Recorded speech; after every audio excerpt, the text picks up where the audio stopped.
Hello প্রিয় বন্ধুরা, তোমরা সবাই কেমন আছো? আশা করি তোমরা সবাই ভালো আছো, আমিও ভালো আছি। আজকেও তোমাদের সঙ্গে আমি খুবই মজার একটি গল্প শেয়ার করছি। তো চলো দেরি না করে গল্প শুরু করা যাক। তো প্রিয় বন্ধুরা, আমি একটা বেসরকারি অফিসে কাজ করি। তো আমার বাসা থেকে আমার অফিস অনেক অনেক দূর, আমাকে অনেক জার্নি করে যেতে হয়, আবার আসতেও হয়। আর অফিসে চাকরি করে মাত্র 26,000 টাকা স্যালারি পাই। যদি এই 26,000 টাকা থেকে আমি প্রতিদিনই কোনো প্রাইভেট কারে আসা যাওয়া করি, তাহলে কি ওই 26,000 টাকা থাকে? তোমরাই বলো। থাকে না। সেজন্য আমি বাসে যাওয়া আসা করি।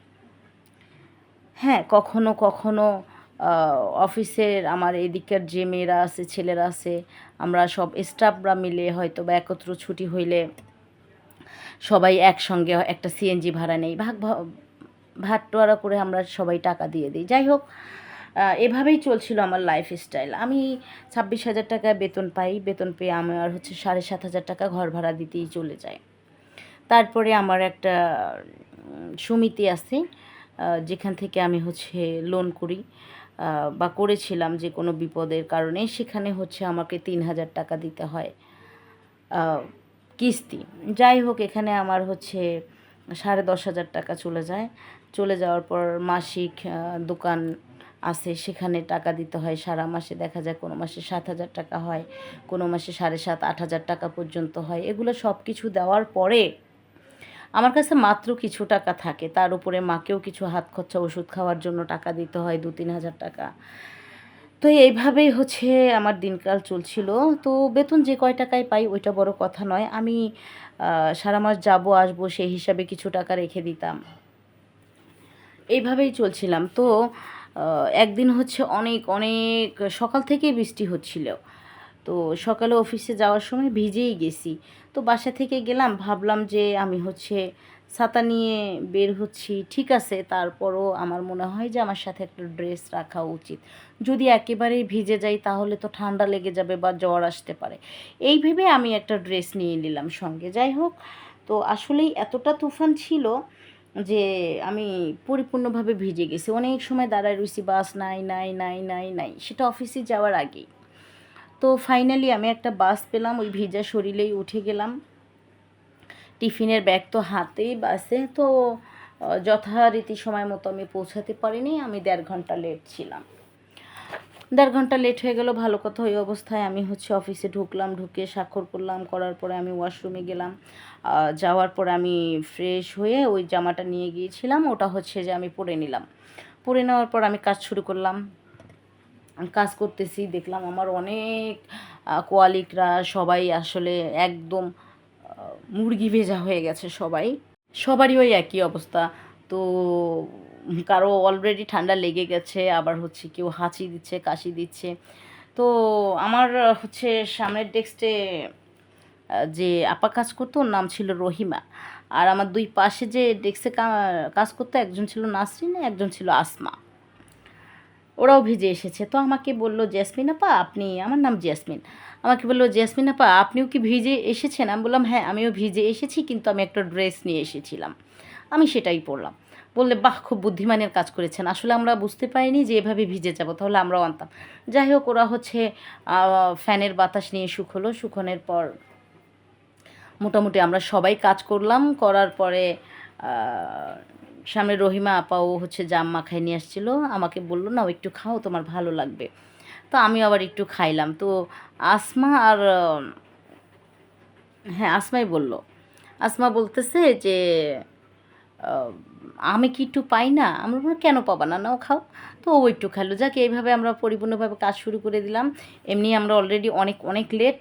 যাই হোক, যার যার কাজ শেষ করে করে তাকে তাকে বের হতে হবে। তো আমার এত পরিমাণ কাজ ছিল, ওনারা ওনাদের কাজ কমপ্লিট করে ছুটির টাইমে বের হয়ে গেছে, কিন্তু আমি ছিলাম ফাইনাল টেবিল। আমার কাজ সম্পূর্ণ না করে আমি কখনোই বের হতে পারতাম না বা পারিও না। তো আমি আমার কাজ সম্পূর্ণ করলাম। রহিমা পা, আসমা আপা সবাই চলে গেলেন। হ্যাঁ, চলে গেল। আমি আমি আছি, আর আমার আরও কয়েকজন কোয়ালিগ আছে। তো ওনারা বলছে, আপু কাজ শেষ হয় নাই জেসমিন আপু? আমি বললাম, না, কাজ তো শেষ করতে পারিনি, আমার আরও কিছুটা সময় লাগবে। তো ওরা বললো, ঠিক আছে আপা, তাহলে আমরা আসছি, আপনি দেখে শুনে চলে যাবেন। যাই হোক আমার কাজ শেষ করলাম, করে হচ্ছে আমি বেরোলাম। হুম, বেশি লাগেনি, ওরা চলে যাওয়ার পর 0.5 ঘন্টা হয়েছে। কিন্তু আকাশ সেদিন সারাদিনই খারাপ ছিল। আকাশটা সারাদিন খারাপ থাকার পরেও আমি বের হলাম। বের হতে হতে আমার মোটামুটি রাত 10:30 বেজে গেছে। বের হয়ে দেখি আকাশ বহুত খারাপ। হ্যাঁ, যেমন বৃষ্টি তেমন ঝড়। ভিজা কাপড় তো একটা সাথে আসে, আমার টিফিন বক্সের যে ব্যাগ ছিল সেটাতে আমি ওটা ভরে নিয়ে নিয়েছি। যাই হোক, বের হলাম। বের হয়ে আমি স্ট্যান্ডে আসলাম। আসার পরে অনেক সময় দাঁড়িয়ে রয়েছি। 10:30 থেকে প্রায় পৌনে 11টা পার হলো, 11:15 পার হলো, 11:30 বাজে। বাস পাই না, মাছ শেষ, কাছে নাই টাকা।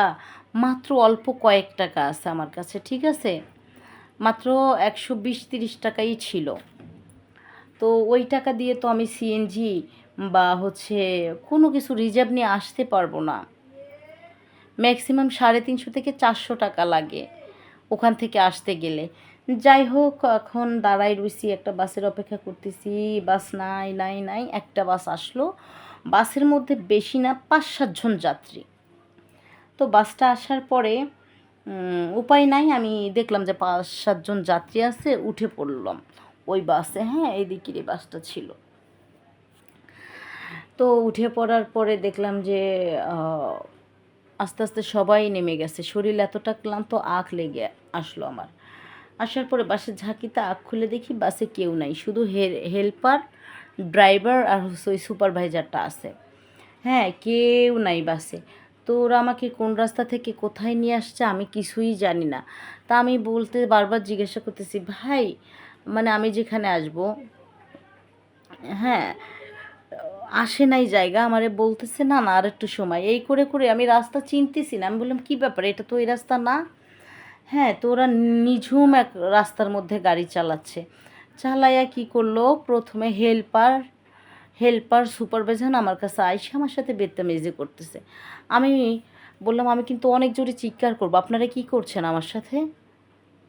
আপনারা তো এটা করতে পারেন না। কেউ আমার ওড়না ধরে টান দিতেছে, তারপরে কেউ হচ্ছে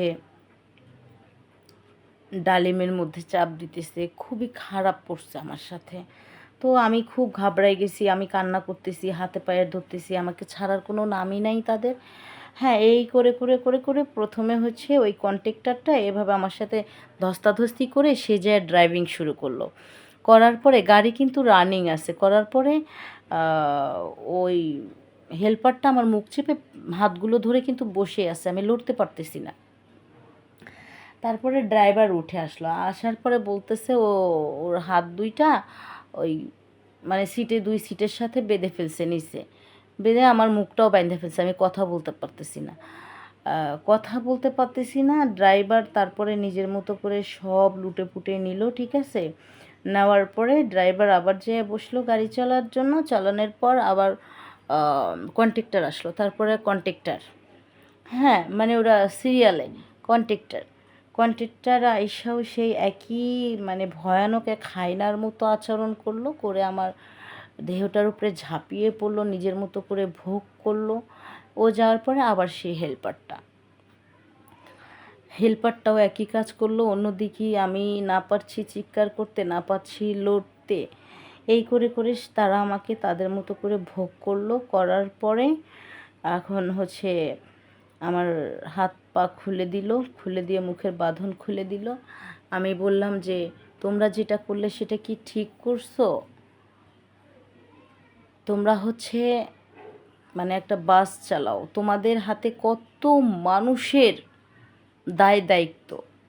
এক হিসাবে তোমরাও এক ধরনের রক্ষক।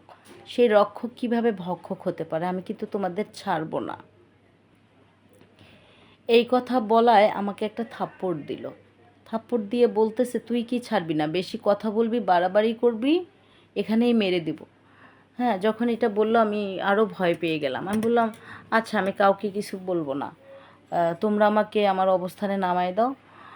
পরে বলতেছে, ঠিক আছে, তোর থেকে আনন্দ পেয়েছি, অনেক মজা নিয়েছি, এজন্য নামিয়ে দিব তোকে, চল। পরে হচ্ছে আমাকে ওনারা ওনাদের কাজ কাম শেষ করে আমাকে আমার অবস্থানে নামায় দেয়। আমি কোনো মতো বাসা পর্যন্ত আসি। আইসা আমি হচ্ছে গাড়ির নাম্বারটা দেখে নিয়েছিলাম। আমাকে যখন নামিয়ে দেয়, গাড়ির নাম্বারটা দেখার পরে হচ্ছে আমি নেমেই ওখান থেকে আর বাসায় আসিনি। না আইসা থানায় গেলাম, যাইয়া কমপ্লেন করলাম, সব কিছু বললাম, গাড়ি নাম্বারটা দিলাম। দেওয়ার পরে ওনাদের সবাইকে মনে করো ধরা হইছে, হইয়া সবার যাবজ্জীবন হয়ে গেছে, ঠিক আছে। আর ড্রাইভারটাকে ফাঁসি দেওয়ার আদেশ হয়েছে। গল্পটা তোমাদের সঙ্গে শেয়ার করার একটাই কারণ, সেটা হচ্ছে দেখো, আমরা যারা চাকরিজীবী আছি তারা হচ্ছে খুবই সংকটে পড়ি মাঝে মধ্যে। এইসব বাসের বা সিএনজি, মোটরসাইকেল এই ধরনের অনেক অনেক বিপদে আমরা পড়ি। এই জন্য আমাদেরকে আরও সতর্ক হতে হবে। যাই হোক, আমাকে অনেক অনেক কষ্ট ভোগ করতে হয়েছে। তো আমি মামলা ঝামলা যাই করেছি, ওদের বিচার হয়েছে, কিন্তু আমার যা গিয়েছে আমি তা কি কখনো ফেরত পাবো বলো? এই জন্য তোমরা সবাই এদিকটা থেকে সতর্ক থেকো। এই জন্যই শেয়ার করলাম। সবাই ভালো থেকো, সুস্থ থেকো। Bye bye and take care.